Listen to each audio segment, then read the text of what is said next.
Good afternoon, everyone, and welcome to this latest edition of the SBC webinar series. My name is Luke Massey, Head of Media for SBC, and today I'm joined by Darraj Bahia and Hamish Bickett from Sportradar to discuss bridging the gap between Formula One and live betting. Obviously, it's a really important time to have this discussion, given that the new F1 season starts in Bahrain in a few weeks' time. Just before we get into sort of the nitty-gritty of the session, just like to invite Hamish and Darraj to both introduce themselves and perhaps, if they can, just tell us their roles at Sportradar and perhaps also the connection to the F1 project as well. Sure. So firstly, thank you, Luke and SBC for hosting us today.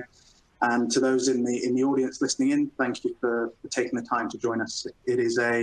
It's a pleasure to do this, and we'll do our best to make the next hour or so as interesting and as insightful for you as possible. Luckily, we've got a pretty interesting topic, or at least I think so as an F1 fan. I've been a fan since the days of the red and white Marlboro McLarens in the 90s, and then the original Flying Finn with Mick Hackney and the glory days of him beating Schumacher in the late 90s. So hopefully we'll be able to keep this discussion engaging, and as Luke said, ultimately try to better bring together the worlds of F1 and live betting. By way of quick introduction, so my name's Darraj Bahia, and I'm the Managing Director of Operations at Sportradar, specifically within our betting and gaming vertical, and working with our Chief Product Officer to manage and develop our suite of betting gaming products. So the products in our vertical go all the way from pre-match services such as pre-match odds and fixture creation, through to live data, live odds, managed betting services, and various other ancillary products. So basically the end-to-end betting lifecycle or value chain for which we then supply various products and services to the betting operators that will be in the audience today. Some of those products we'll be chatting through later. And as it relates to F1 specifically, one of the main focuses in my role is ensuring that we're investing resources in the right areas across our various product roadmaps and really driving the development of market-leading products and technology. And F1 is a great example of that, and how we've partnered with them to bring to life their extremely rich data to the betting ecosystem through what we think at least is exciting and pioneering tech, which we'll talk more about shortly. And yeah, I'm very glad to be joined by my colleague Hamish, who I'll let introduce himself, and then we can kick off the discussion properly. Thanks, Darraj. Yeah, very happy to be here.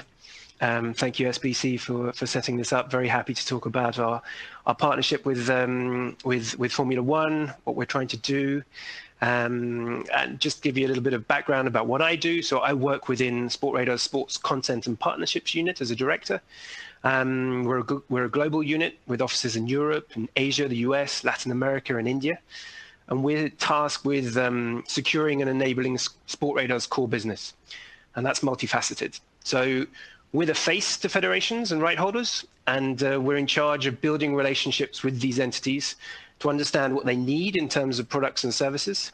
Many of these products and services Sportradar are able to provide. And we try and secure the content we need for our audiovisual betting and data operations, but we also source opportunities for our digital OTT sponsorship and virtual teams.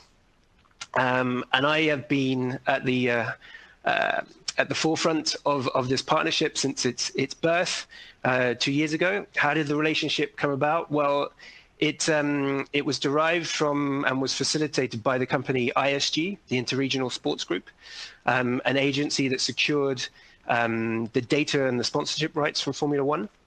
And we have worked with Formula One and ISG to be able to build up a live betting product.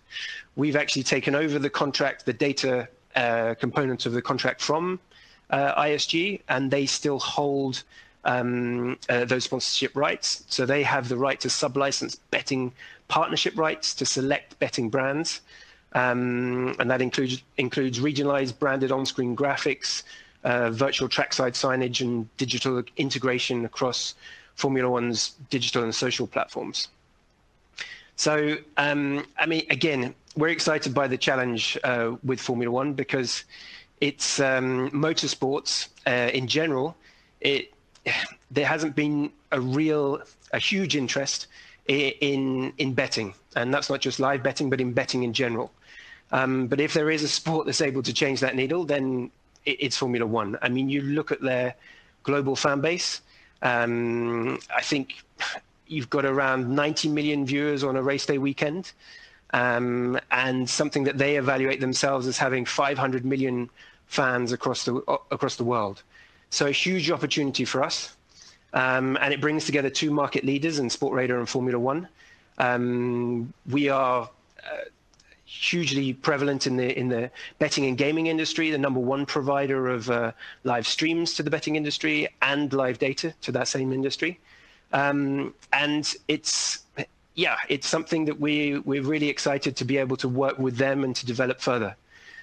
So by developing these live markets, and that's something that Daraj will go into in a little bit further down the line, we're creating opportunities for punters to bet in race as the race evolves. And many of these markets are unique to Sportradar, given our exclusive access to the data. So we work hard and continue to work hard to develop this. So Formula One are really trying to increase their fan engagement. And we've seen that with what they've done with the Netflix series, Drive to Survive. The third season, I believe, starts later this month. And that's been incredible at allowing fans and non-fans alike a window into the Formula One world, and to understand the demands involved for the 20 Formula One drivers to gain their seats each season. So the betting possibilities is another way for fans or for Formula One to engage with their fans. These in-race opportunities allow them to do that. I mean, typically you have younger generation of fans that are looking at their second or even third screen during the race itself. And that's something that we can help redirect their attention back towards the betting opportunities in race. And I think you mentioned, so Sportradar actually first did this deal with F1 a year ago. I just wondered if you could address why you believe the climate now puts you in a better position to have success with it this year. I know you're going to talk about, there was lots of things with COVID last year and a lot of uncertainty over the race schedule. Why is now a better time for the product to go ahead and be successful? Yeah, great. A very good question. I mean, it feels like this season we're pressing the reset button. That's not to say that we didn't have a fully comprehensive product last season, which we did, but launching a new betting product in the middle of a pandemic was not the easiest thing to do. And I think there were four main impacts that impacted last season's launch of our live betting product. So there was a delayed start to the 2020 season. I'm sure many of you listening will remember what happened at Melbourne last year, which is typically the start to the Formula One season, the will they, won't they questions as to whether the race would go ahead. And then ultimately and sadly, that snowballed and impacted the rest of the season. And the season actually started in July in Austria. You also had a reduced number of races. So it was reduced to 17 races, which again, I think is incredible, given the difficulties that Formula One face. So hats off to them for actually managing to deliver that many races. Again, something I touched on earlier, it's a new betting product. And I think there was a lot of uncertainty from bookmakers trialing a new betting product during a pandemic when there were tried and tested sports, so to speak, out there. And everybody was guessing what would happen last year. And therefore, potentially a lot of these bookmakers were more reluctant to invest. So this season, there's a very strong possibility that it won't be as impacted, hopefully, as last season was. That COVID won't get its claws into the season, but we should have a full race calendar, and that's hugely exciting, kicking off at the end of this month in March in Bahrain with 23 races. Good stuff. And this is all about the data that you're able to produce from this, and the unique data that you can have through your partnership with F1. I just wondered if you could sort of talk us through, the true scale and breadth of this data, and how you're able to then use that to drive deeper engagement with F1 punters. Sure. I'll take that one, and then can walk us through the next few slides as well. So the breadth of data was actually one of the biggest challenges in bringing this product to market, but equally the kind of main opportunity that we had to bring the product vision that we had to life for Formula One. At the end of the day, Formula One, it's a very data-centric, technology-driven sport. The engineering that goes into the cars is truly world-leading, and they just take the bar higher every single year with that pioneering car technology. And as a result, the data at our fingertips as the official exclusive partner with F1 is pretty astonishing. I think the statistic is 1.1 million data points per second coming from each and every car. So with 20 cars on the grid, we're talking over 20 million pieces of data every second through the car telemetry. And that's before we start talking about trackside sensors and so on. So through the course of a 2-hour race, we're talking data to potentially ingest and billions and billions of data points. And so with that data, so many previously hidden insights and stories can emerge. And in recent years, you'll have seen with the F1 broadcast, they make better use of that with, for example, the overlay on the halo that shows car speed, RPM, G-forces, percentage drivers on the throttle and brake through a corner, and various other live insights during the race. But as Sportradar, what we're doing with that incredibly rich data is, for the first time, making use of it and feeding the betting ecosystem and our product range. And previously, the industry just hasn't had access to such real-time data and analytics to provide a more exciting in-race product. And as a result, the markets on offer live in race have been very basic historically: winner, podium finish, and often that's about it. So it's absolutely been a huge challenge to parse all that data and figure out the critical piece of info that we need to drive our products for betting and develop the technology for it. But if we also think about fan engagement, which Hamish was alluding to, that's exactly how we've then been able to create those new betting markets and opportunities to engage with F1 fans, using that previously untapped real-time data to drive insights and storytelling and betting stimulation opportunities through our products to really engage with that global F1 fan base that Hamish just chatted us through. And so that's actually a nice segue, if I move the slide on to our product offering itself. And we've tangentially already touched on a few of these points, and we've got more specific product detail on the next few slides. But the summary of our product offering is that it's powered by that real-time official data. That then allows us to create a range of unique in-race markets, which, as Hamish said, no other provider can supply, because the offering is entirely dependent on that proprietary data. And we'll talk about those markets shortly, but we're talking about a variety of lap-by-lap markets, number of overtakes, first to pit, first to retire, etc. And we've used the historical F1 data sets to help us develop and train our odds models to provide those markets. And that's then powered by the real-time data in race to ensure pricing accuracy and settlement and resulting accuracy as well.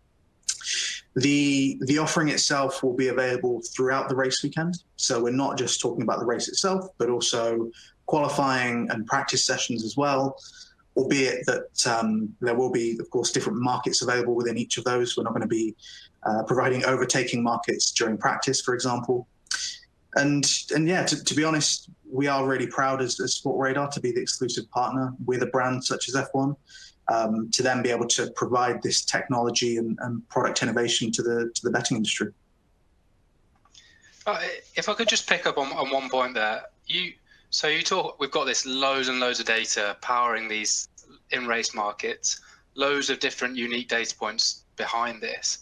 One thing you mentioned was about the historical data. I just wanted to ask, because obviously you need some sort of historic data to drive the modeling of the prices, that there'll be some sort of form attached to it. But with that, I wondered how this applies to F1, given that there will be a turnover of drivers, there will be a change in the technical side, new engines, new this and that. Why is this so important to your products? Sure. So, to be honest, without that historical data, we wouldn't have such a complex odds product, which again we'll be talking through in a few slides' time. To really simplify it, and this is true across all sports we cover basically, what we've done is we use AI and machine learning technology to take those enormous historical data sets and help us price, or in other words, generate statistical probabilities for given situations within a race. And so we've effectively trained our odds models to interpret a given situation, the real-time data inputs at that time, to then generate probabilities and pricing, which we then give to our live odds customers. And maybe to try and bring that to life a bit, because you mentioned it, it is quite complex, especially when you get into lap by lap and driver by driver probabilities and outcomes. And if we draw the parallel to football, or I should say soccer, because we may have some folks from the US in the audience. In a soccer match, you've got 22 players.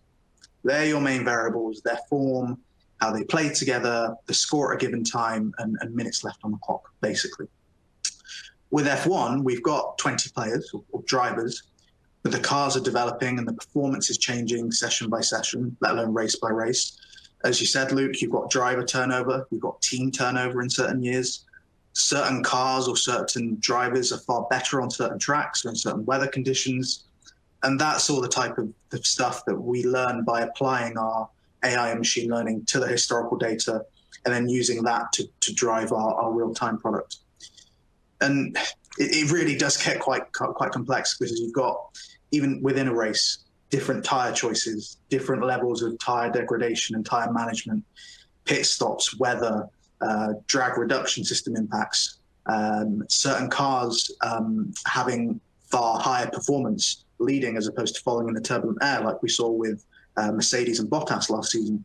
And so if they don't lead from the outset, that changes drastically the expected performance during a race.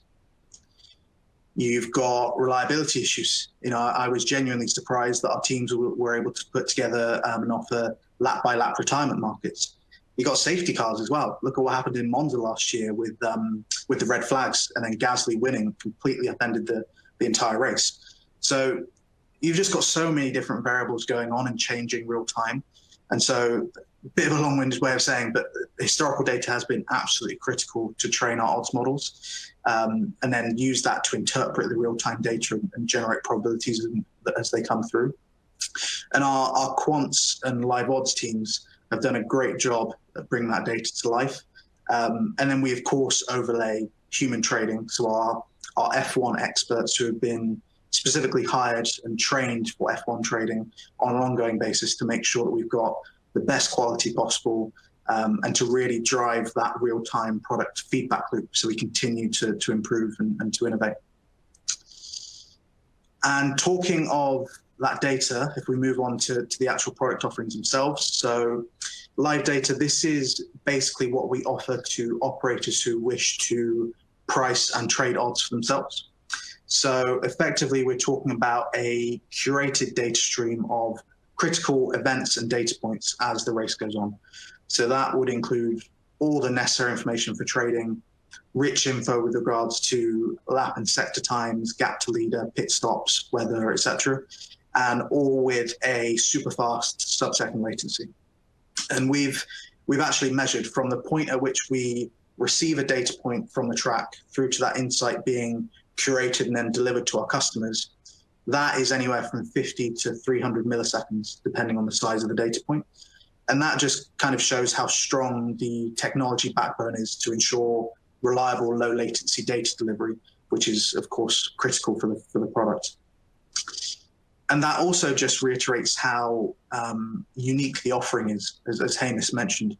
Given this is all powered by real-time trackside data, it's kind of as exclusive as it gets, really. And we do think this will therefore be a game changer for the industry. And final point on this slide that I haven't mentioned yet, easy integration and extensive support from our technical teams to ensure seamless integration into sportsbooks for our customers. And then moving on to the next slide, that live data in turn powers our live odds models and markets. And we've already discussed the essence behind these and how we've developed them, so I won't talk through that, and the list is on the slide. But the salient message here is that there are a number of unique in-race markets that we're able to offer in-race number of overtakes, first to retire, first to pit, various lap-by-lap markets, various clustered markets as well. And these really are unique and unrivaled to improve fan engagement.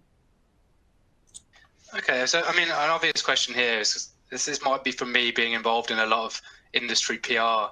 Everyone wants to talk about how many markets all the time. And it is often a real focus on quantity over actual quality in terms of where people are going to bet. So here you list 21 markets, which not implying that's a small amount in any way, but why not more? Is there scope for more? You just explain that to us? Sure, absolutely. It's a good question. We've been in the industry for a long time, and we're very aware that we can't be offering products or markets and prices effectively that put our customers at risk. So what we're doing, therefore, is taking more of a walk before we run approach here. And thus far, we've therefore really focused our development on markets that we think will work, will be profitable, before then continuing that innovation over time. It is a complex product, as we've discussed.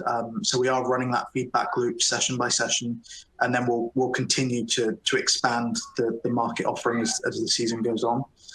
And the only other thing to mention as well, one of the things I forgot to mention on the previous slide, as it relates to latency. Latency is really critical for a number of reasons. First and foremost, for pricing accuracy. So when you look at these slides, these markets on this slide here, if we're offering first to pit markets or number of overtakes, you can't afford to be a few seconds behind the action. It would put our customers at risk, and that's the last thing we want to do. And even, it's getting a bit into the detail, but even simple things like what constitutes an overtake. If we're offering an over-under market on it, it's not straightforward when there's back and forth on a lap or a car in the pits. So we absolutely have to have low latency data to power these markets, and then also concrete resulting methodology to offer them. And the second thing I'd also say about number of markets, and you mentioned fan engagement again, latency is super important for that. Number of markets is important for that. And a lot of these markets that we envisage will have fast payout cycles during the race. So for example, with the lap by lap betting markets, we don't want punters to watch the start of the race, place a bet, and then not be engaged as the race progresses. So with these lap by lap markets, which will be adding more as time goes on, we're really hoping to improve fan engagement and have that fast payout cycling as we go, as opposed to just payouts at the end of the race as you'd normally see. So hopefully that answered your question. And talking of fan engagement, that brings us on quite nicely to our live race tracker, which we're really proud of, and our betting entertainment team have done a great job at bringing this to life. Essentially, like we have with our other sports, what we're doing here is we're visualizing the real-time data to bring storytelling and insights to life for fans to keep them engaged. And I'm not sure if the audience is going to be able to see the detail on the slide, but we've got basic information such as number of laps, weather, etc. up top.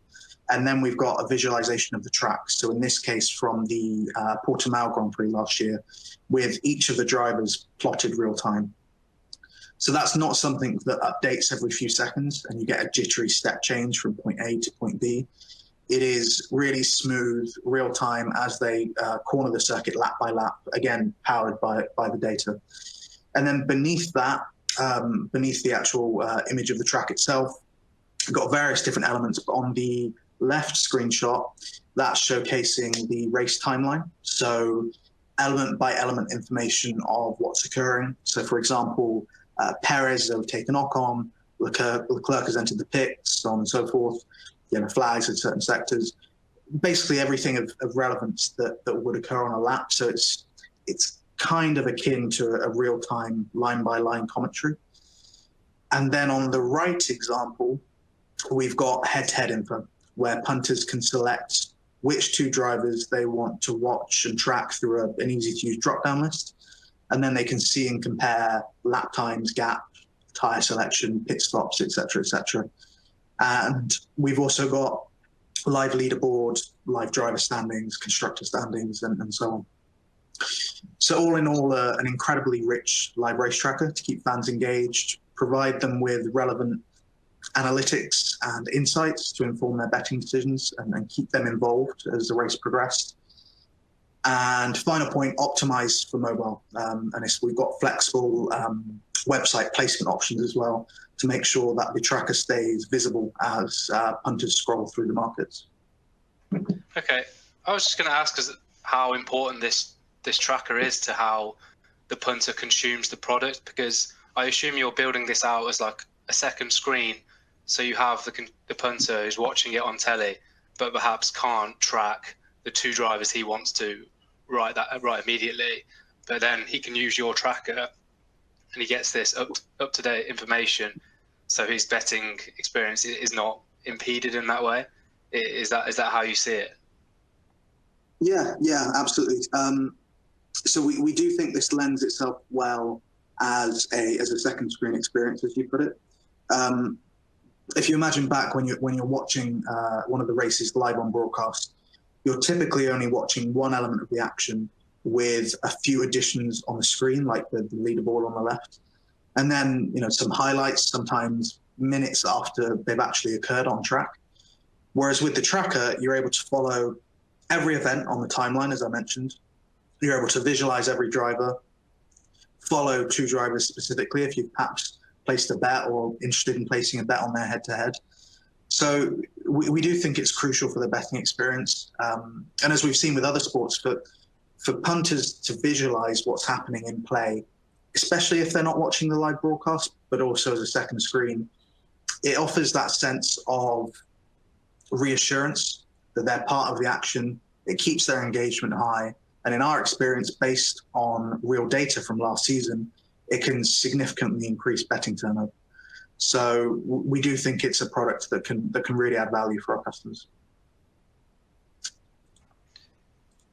And then moving on, so penultimate slide, I think, wanted to also introduce our ads offering to the audience.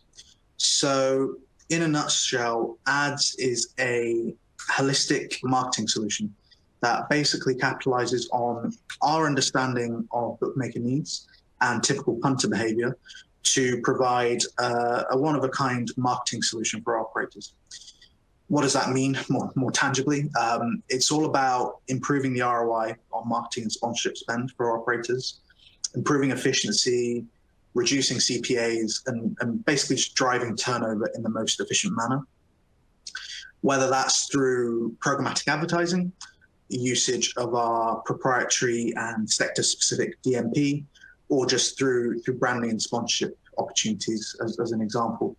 So for F1 specifically, we've got various sponsorship and branding opportunities available. For example, as you can see on the slide on the right, we've got virtual trackside branding available during live broadcasts on a race-by-race and region-by-region basis. And so you'll have seen F1 last year using various sponsorship branding during live broadcasts and fan imagery and videos of real fans at various corners, given they weren't allowed in the stadiums, all targeting certain regions. And it's really the power of the virtual regionalized branding that we're trying to bring to life here. We've also got branding of in-broadcast graphics available, and there's also the licensed free-to-play official F1 game with existing fan CRM data as well. We also have branding on car and on driver uniforms with some teams available as well, use of team imagery and video, driver and management marketing and event appearances. So a really wide range of opportunities here. So if there are any operators in the audience that find this interesting, then please do reach out to us. And finally, just to wrap up, as Hamish said, we are only a few weeks away from the first race of the season at Bahrain at the end of this month. And like Hamish mentioned, it is very impressive that F1 was able to run the season last year with so many races, and this year, given COVID. And F1 really has been at the forefront of live sports returning, particularly given the international travel involved. It's not like they can just have a one-place biosecure bubble. It's just the sheer scale of the traveling circus, they sometimes call it. So yeah, we're very happy to be getting things kicked off in a few weeks' time. Thank you. This is obviously a really exciting time. As you mentioned, just a few weeks until the start of the season. So a really exciting time to be talking about this product. I think we've got a bit of time for a few extra questions for you, if you can.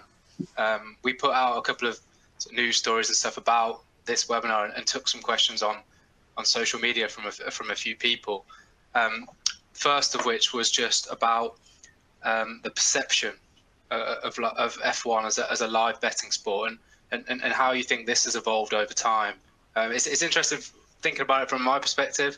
I guess the lazy assumption of F1 would be that you have this sort of really exciting start, then you might maybe have a little bit of a down, and then you get this excitement in the middle with the pit stops and different strategical things, and then you get the exciting end. Do you think this perception has maybe changed over time, so that it now lends itself better, as you see it, to a live betting sport? Sure, it's a great question and an interesting topic, and I'm sure it's on the mind of a lot of people, folks in the audience. We're not blind to the fact that historically F1 has not been perceived as the best live betting sport. We're talking about a sport that historically has had okay pre-match interest and performance, but very limited live in-race betting opportunities, and therefore for limited live in-play turnover. And what you mentioned about the race playing out, and you've got certain dominance by certain teams as well, it does have a part to play with it, if we're honest. And when you solely look at the winner of a race, if that's the main and sometimes only market available for punters, the races can sometimes therefore feel a bit processional and a bit predictable after the first few corners or first few laps. And those two factors don't typically lend themselves well then to large in-play betting interests, especially if you've only got those one or two markets. But if you look at what we've discussed over the past half an hour or so, we've spent quite a bit of time talking about fan engagement. And so what we're really talking about there is trying to transform the F1 betting experience from what you mentioned, which is kind of betting on the race outcome itself, towards more betting on the race within a race or races within a race. And with these innovative lap-by-lap markets we've spoken about, various head-to-heads between both drivers and teams, number of overtakes and various clustered markets, we really want to drive interest within a race, so it's not just about the final result. It's about what happens each lap, trying to keep punters engaged lap by lap and creating those fast payout cycles that we mentioned earlier. Sorry, I was just going to say, really, the beauty really of F1 is that it has incredible brand equity and following across the world. And so, like Hamish mentioned up front, huge following, not short of fans by any means. You've had various local heroes over the years who have established kind of a perennial popularity of F1 country by country. In Brazil with Senna and Barrichello and Massa, Hamilton in the UK, Hakkinen and Raikkonen in Finland, Ferrari in Italy, full stop, with the Tifosi. Well, I think that's what they call their fan base. So F1 is in no way short of fans, right? It's almost ingrained in sporting culture to an extent.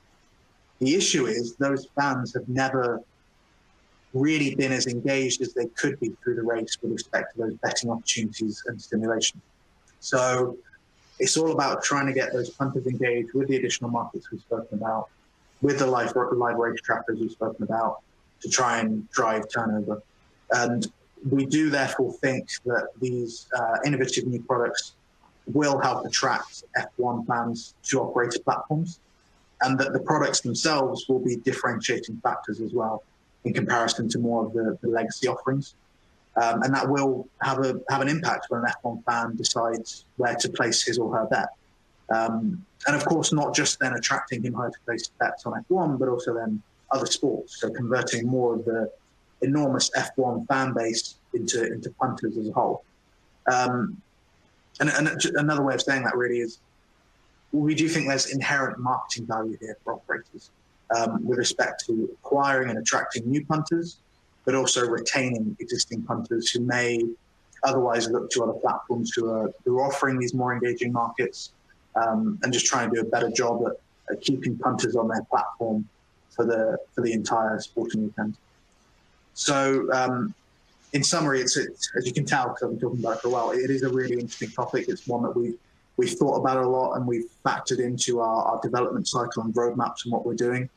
But whilst we accept F1 has not been a perfect fit for live betting historically, that doesn't mean we're just going to rest on our laurels and let that perception play out. We as Sportradar, ultimately, we're an innovative technology company at heart. We have been ever since we were founded 20 years ago. And that's why we're partnering with such a huge brand such as Formula One to disrupt the market, improve fan engagement, and ultimately provide more value for our customers. Okay, and then just because I think it is important, you mentioned about how you can have dominance with a certain team, and sometimes you might have a race that feels a bit processional, as you put it. What would you say to people that might suggest that this product, the impact of it could be lessened by the presence of a really dominant team in a certain race?